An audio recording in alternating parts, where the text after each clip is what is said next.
For today's menu, gagawa tayo ng grata ng cauliflower. Ayan ang ating cauliflower at lalagyan natin ng pasta. At tatapingan natin ng cheese.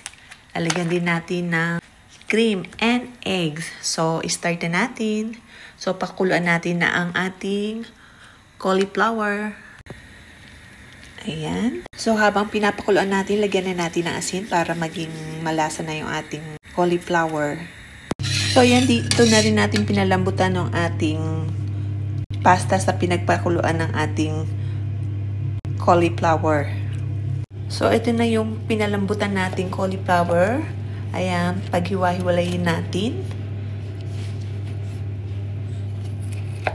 So, ayan, hinango ko na yung ating pasta. Gagawa naman tayo ngayon ng bechamel. Ayan, ilagay natin ang ating butter sa mantika. Igisa ang sibuyas. Halu-haluin lang natin. This time is maglalagay tayo ng mushroom sa ating bechamel para mas malasa siya. Ayan, halu-haluin. Maglagay tayo ng seasoning cubes.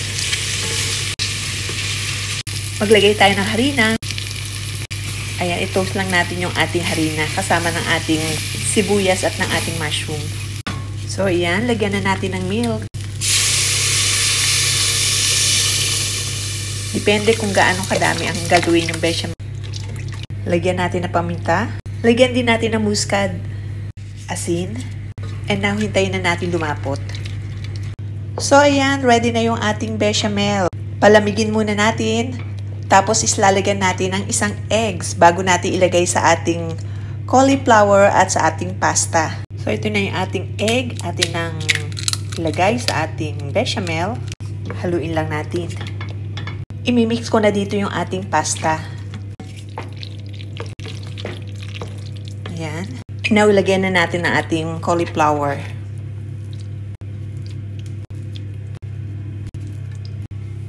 Haluin lang natin mabuti para magpantay-pantay. So, ilagay na natin sa ating baking pan. Ayan. Ikalat lang natin mabuti.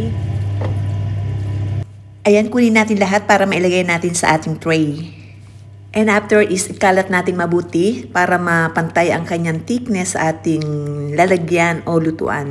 Ikalat lang gamit ng ating wooden spoon at spatula. Ganyan lang oh. Ang bilis, di ba? Ayan, so now ilagay na natin ang ating cheese. Ayan, this time is gagamitan natin ng Italian cheese. Ayan. Okay. Ayan, damihan lang natin ang ating cheese. Isa lang na natin sa ating preheated oven for 15 minutes. So, ayan na. Ready na yung ating grata ng cauliflower. Looks so yummy. Kain na na. Bon appetit. Yummy.